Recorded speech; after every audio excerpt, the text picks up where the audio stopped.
failure we've had. So a tooth we've had, can we see with the focus? We've had a tooth come out of fourth gear. Remember that tooth that went on the, this is fourth gear, on the output shaft. This is the replacement one that we got from Tegsport, if you remember. And we've lost considerably more teeth this time. So this is on the output shaft. Input shaft cog, which is this one, shredded correspondingly.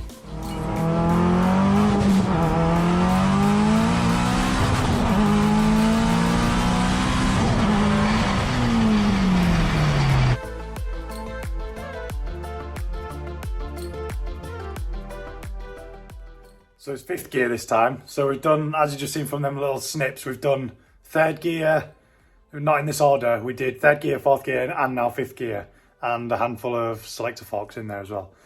Fantastic. So what I'm going to do in this video is explain what we're doing moving forward. Yeah, I won't spoil it. Let's get into it.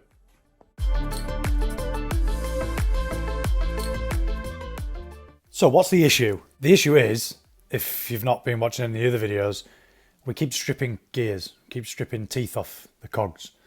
Now these are just fully stock Subaru cogs, gears from Subaru, direct from the factory. These are actually, this was a used cog. This was also a used cog, so these have been through many cycles, you know, fatigue cycles, stress cycles, heat cycles. So I just wanted to explain why I think the failures are occurring. So if we look at this H gear, this is from the output shaft. It's quite a good example because you can see the stress cracks where they're starting, you know, starting to form. So this is one of the old cogs from, I believe, Alton Park. I think maybe. Might it be? Yeah, Alton Park it is, sorry. So this was the failure. This was the replacement cog from Tegsport, and it failed at Alton Park, third gear, on both the output and the input shaft. So if we look at where the actual, if it'll focus, where the actual crack is forming, 2 seconds. I've zoomed in a little bit, so we've got a little bit better, you can see a little bit better there.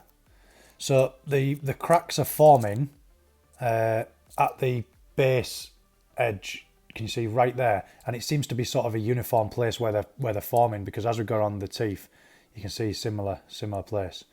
So these cogs, the material that they're made from is cast. I don't know the exact process and heat treatments that they go through in the factory from OEM. I've not managed to find any information on that, but I'm going to try and explain how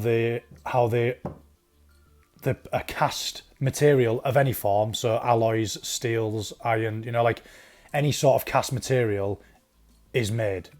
So if you imagine getting a big tub and melting down loads of metal, so whatever concoction of steel this is, you know, like if it's got chromium content in it, iron content predominantly, whatever it's got in it, get it all together in a tub, melt it down. From there, you pour it into the cast shape of the item, whatever you want. A bit like when you're making, I don't know, like when I'm doing my carbon products, you know, I make a mold and then I lay carbon up in the mold. So in simple terms, we'll have this shape cog as a cast, you know, as a mold, and then they'll get molten metal of whatever mix they want and they'll pour it into the mold. So then this is what you get a cast item. So to explain that, this is a box of dog biscuits. So if you look at the box of dog biscuits, there's loads of little air gaps everywhere. So this represents a cast metal. So a metal that you've melted down in a container, you know, whatever the melting temperature is of that mix of steel, mix of metals, you've poured it into a mold and then it's all set. And this is if on a microscopic level, there's loads of little air pockets everywhere. What the fuck, dude? You're gonna act like that was a cough? There's loads of pieces of the different metals all mixed together and there's loads of air pockets everywhere. So this is a cast metal, yeah?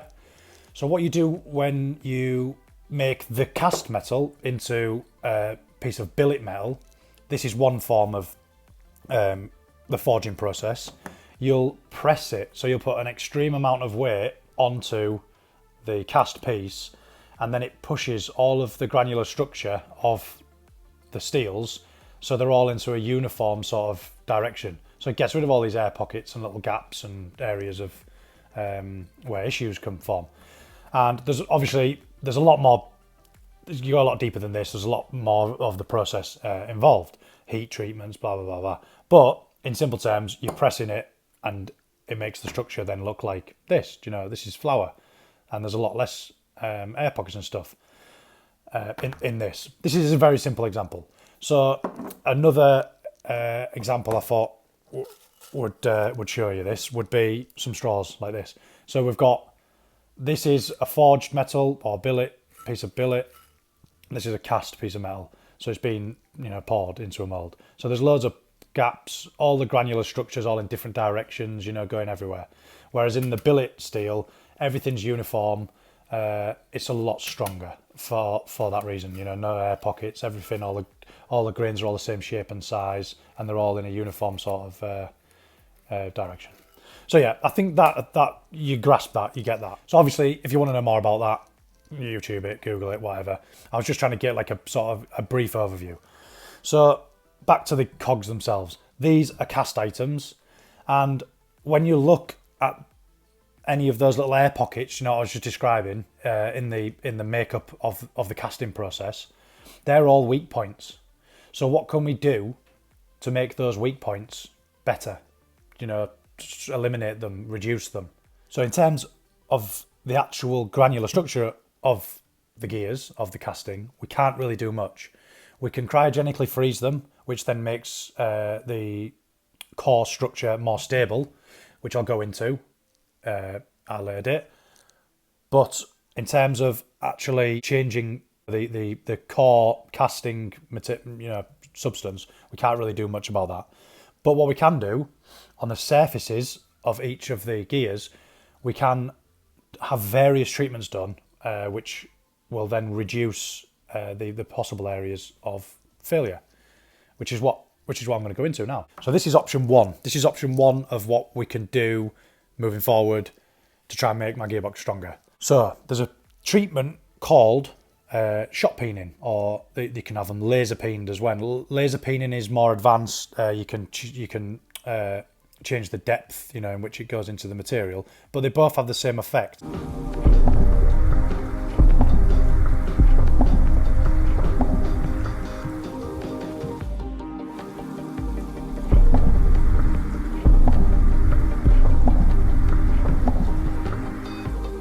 So if we go back to the previous comments that I was saying about the casting process, that leaves loads of like ups and downs in the surface finish of the cog itself. It leaves loads of imperfections, so high spots, low spots, and it's these low spots that we're concentrating on when we're shot peening. So the shot peening process, or the laser peening, has two advantages. So by firing, if you didn't know what it is, firstly, by firing media, ball bearings, you know, whatever you're looking to achieve, at the surface, you're actually forging. So the difference between the dog biscuits and the flour, or the straight straws and the mixed straws, you're actually pressing the surface and having a forging effect onto the surface, which is increasing the strength because you're minimizing those little gaps and holes everywhere. So that's one advantage of it. Second advantage is you're eliminating any low spots and high spots. You're actually making it more uniform. So if you imagine, I'll draw a little example. If you imagine a surface with loads of little high spots and low spots, sharp high spots and low spots. If we then get a surface and we fire ball bearings at it, that's a bad example. If we fire ball bearings at it, this is what it's going to look like. It's very crude, but this is what it's going to look like before you've laser or shot peened it, and this is what it's going to look like minus that first bit after you've laser or shot peened it. So all of these sharp points here are possible areas where then fractures can form in the you know, the granular structure I was talking about, the makeup of the material in a cast item. All of these are possible areas where, say, you've got two little pieces of granular structure there, a crack could form there, and then bang, then this, whatever this is, the tooth, this is obviously magnified right in, but the tooth is then, that's when the tooth shears off. So by laser peening it or shot peening it, we're smoothing out the surface and also forging, sort of press forging, you know, the surface. So this would be treatment number 1 that we would go through. The second treatment after that would then be to isotropic, it's called isotropic REM super finishing. And that would be basically mirror finish polishing through, they put them in like a big bath. I'll put a little snip in the screen now.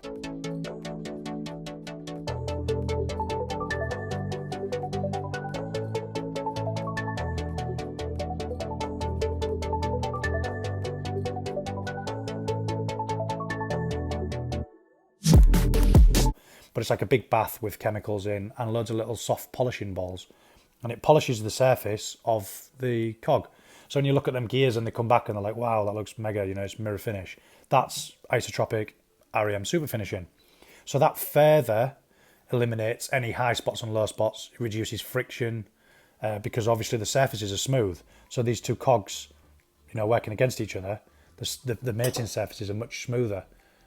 So you're going to reduce your oil temps, you're going to reduce frictional wear on the cogs, just better in every way. So that would be treatment number 2.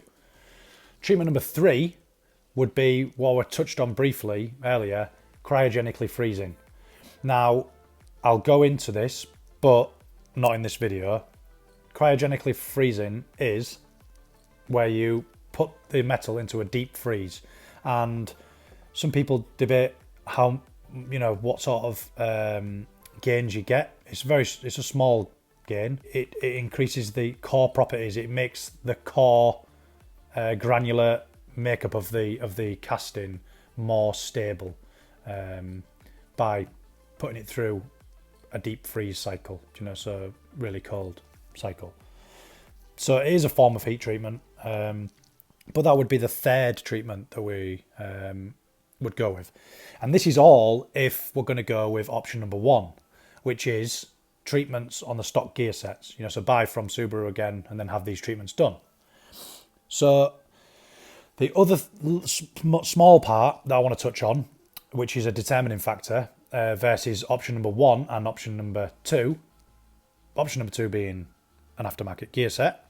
So the way that Subaru designed these for sort of in-car, sort of to be quiet, basically, is what I'm saying, is they designed the gear helical. They cut it helically, not straight cut. So you don't have much noise coming from the gear set itself, which is great for in a road car, but on a race car we don't really care. It doesn't matter. So when these two gears are meshed together, if you imagine, I've shown you loads of times the gear sets, but this is the input shaft, this is the output shaft. It's got a big shaft. This one's spinning coming from the engine, and then this one's spinning going to the wheels, in simple terms. So when these are meshed together, if you look at the shape of the teeth, when load is put on the input shaft gear, it's naturally wanting to, it can't, but it's naturally wanting to fight itself in that direction, and this is wanting to fight itself in that direction. So you've naturally got a force of these two cogs wanting to push themselves apart and push themselves away from each other. So if any component allows that to happen, so for example flex in the case, which the 6 speeds don't suffer with, but the 5 speeds tend to a lot, then you might get these coming, I'll exaggerate this, but you might get them slightly unmeshing like that, and then obviously the teeth are then riding higher up on themselves like that, so then you're obviously much easier to snap the teeth of the cogs. So that, as I said, that doesn't happen that much in the 6 speeds. There's not much casing flex. It's still a cast aluminium casing on the 6 speeds, but it's not. It's quite well designed. You know, it's quite strong. So that's not necessarily as much of an issue what's going on here, but it is something to still think about. You know, when you're looking at tooth design of cogs. So I just wanted to touch on that. Just that's the difference between like the OEM sets and your aftermarket sets. Your aftermarket sets would be straight cut, so there's no like lateral forces going on, inside the gearbox. So, saying that, moving on from that, option number 2 would be to go to Xshift. Now, Xshift, not necessarily Xshift, but Xshift would be the preference, the one that I would go with. So there's Xshift, PPG, Monster Gears. There's loads of aftermarket gear companies, but I'll put a picture in the screen. What they do is all of the components are made from billet steel. So what I was describing earlier. So they start with a better core product, and then to reduce possible stresses on components, they change bits and bobs. So they make teeth deeper. They straight cut them, and they go through all of the treatments that I've just spoken about from factory. Like that's what they provide in their new gear set. So that has a lot of advantages. Also, on top of that, the shift mechanism changes, the engagement changes from being a synchro drive to being a straight, like a dog engagement, like a motorcycle. So I won't go too deep into that because that'll be a whole other video. I realise all of these different things that I'm talking about can be a whole video on themselves, but I'm trying to keep it brief, in each aspect, in each area. So that was option 1, treatments on stock gears. Option 2 would be Xshift, billet gear set, straight cut, dog engagement, throw that gear set in. Obviously also taking advantage of Xshift's R&D over all the years that they've been making gear sets and their knowledge, in the field. And that's why they've got to where they are. They've got a product that works. But what are we going to do? What are we going to do moving forward? Before I tell you, another side note, Xshift and all these other companies, in essence, their gear sets are all the same or of the same design. So they're all straight cut. They're all REM super finished, laser peened or shot peened, cryogenically frozen, all from the factory. But they do various different shift options. So if you, depending on the class that you're racing, you may require a H pattern shifting. So the stock sort of, 1, 2, 3, 4, 5, 6, which then determines the type of shift mechanism that they supply. But the other option that they do is a sequential setup, which is much like a motorcycle. It has a shift barrel, but it still operates all the same components within the gearbox. So it's still moving the selector forks, which is then moving the selector rings, which is then engaging the dogs, to engage the gear, to lock the gear to the relevant shaft. But yeah, I just wanted to cover that. There would be 2 options with these aftermarket companies. Obviously, for myself, staying in a club sort of setup car, I'd want to stay with the H pattern, so it would just be the gear set without the sequential shift mechanism. So anyway, what are we doing? Well, if you know the theme of the channel by now, and if you know me, I like to exhaust every option, and I like to do stuff myself. I don't really like to just go out there and buy options, it would be easy for me to just go and buy the Xshift. So I think you know what I'm going to do, and you would be correct. I am going to go down the treatment route. As I said, I like to exhaust all the options that I can, and whereas it would be nice to go and throw an Xshift in, it's a lot of money, and I think I'm going to learn a lot more doing this process, going down the treatment route.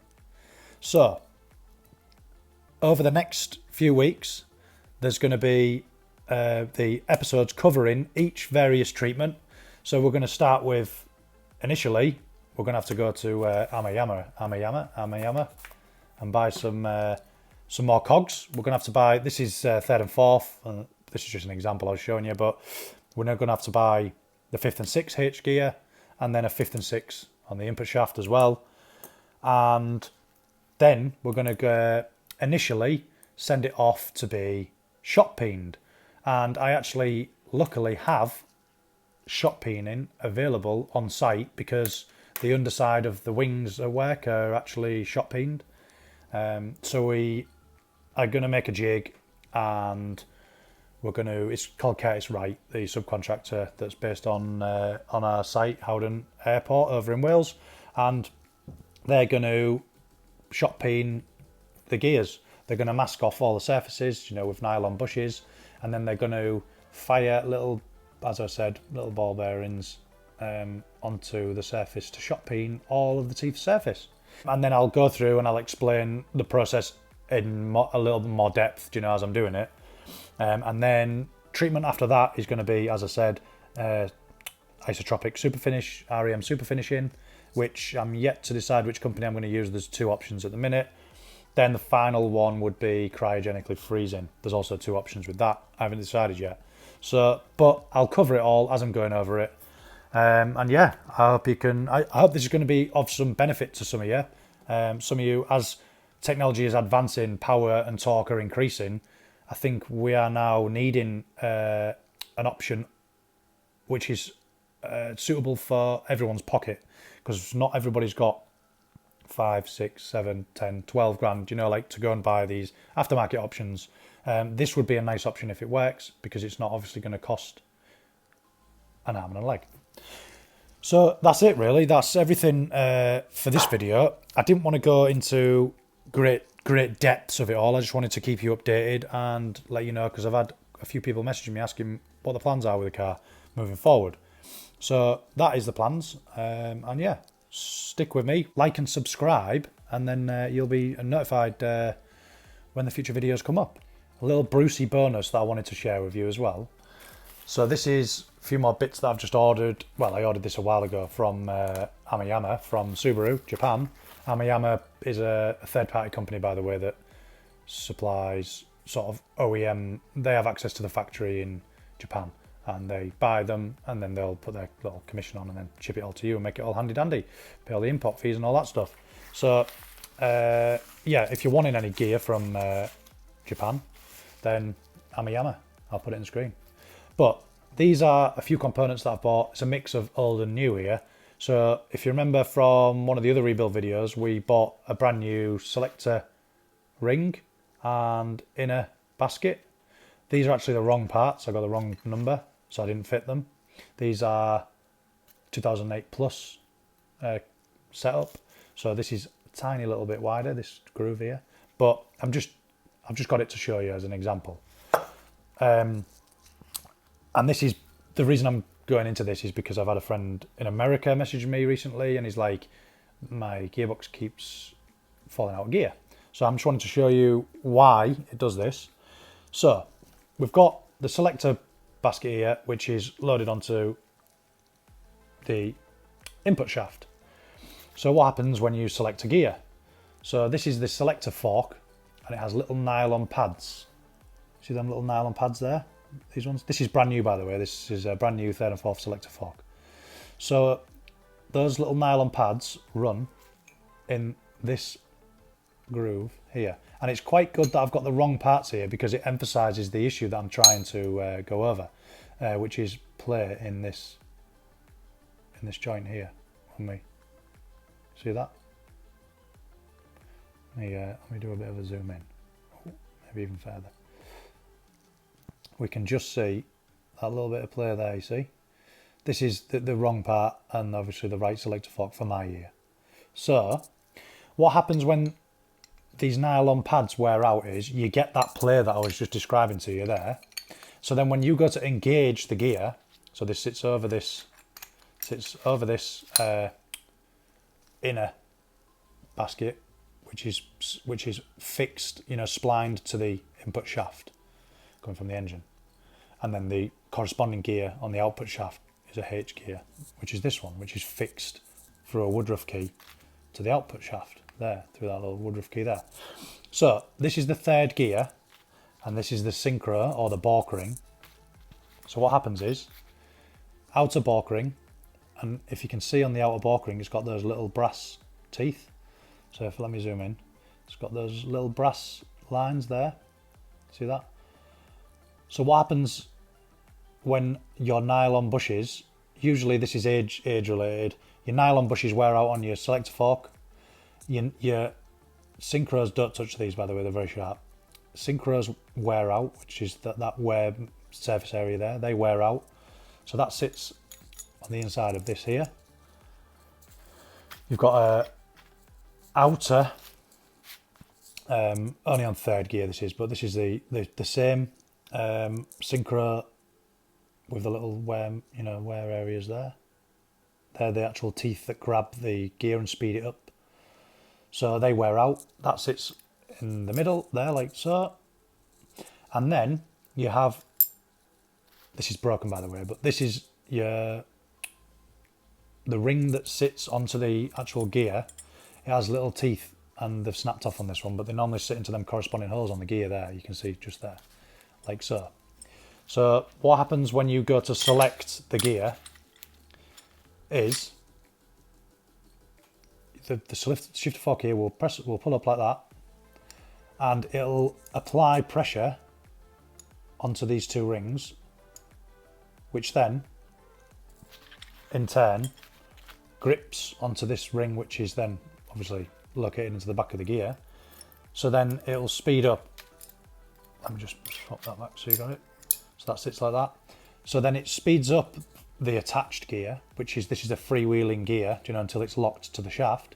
It speeds up this gear, which then allows, let me get it lined up, which then allows the selector ring here, this one, to slide over and, can you see, engage and lock into the gear there. The dogs are locked. So then you've locked this gear to the input shaft, which is then transferring the power that's coming through the input shaft into the output shaft gear, which then is fixed onto the output shaft, which then goes to your differentials and puts the power to the wheels. So what happens when these nylon pads are worn out on your selector fork? You've got that player there. So then what's happening is, this is in a fixed position, this selector arm. It's not allowing the dogs to be fully engaged. Oh, trash the place. Let me zoom in. So what do I mean by that is, those dogs there that slide over like that are meant to go all the way up and into position like so. Whereas if you've got play in the selector nylon bushes, it's not going to allow that. It's going to be sort of holding it down a little bit, like so. So then it becomes very close to the cancellation, like the points there. So then the gear actually slips out of gear, and then it rounds like that on all of these teeth, which then heavily wears these teeth. And I'll put a picture in the screen of my friends now. But it heavily wears all these teeth, which then further, increases the issue, because then it keeps slipping out of gear, because there's only a very small area here where it's held in the gear and locked into gear. So in addition to that, you also get synchro wear. So when the synchros wear out, the material on the synchros, it then fails to speed this gear up. It tries to speed the gear up by the back of the brass synchro or balk ring touching against the back of the gear to try and speed it up, if that makes sense, which is not how it's designed, to work. And then some people put extra slippery oils in and stuff, and then it just further increases the issue. But then you're not correctly speeding this gear up. So what you're getting is, this gear is going too slow. This gear is going faster than your selector ring, because it's fixed to the input shaft. So you're actually crunching. So the crunch noise that you feel when your synchros are gone is these dogs going bashing against each other. So it goes, the typical noise, I'll put it on the screen now, but like the grinding gear noise.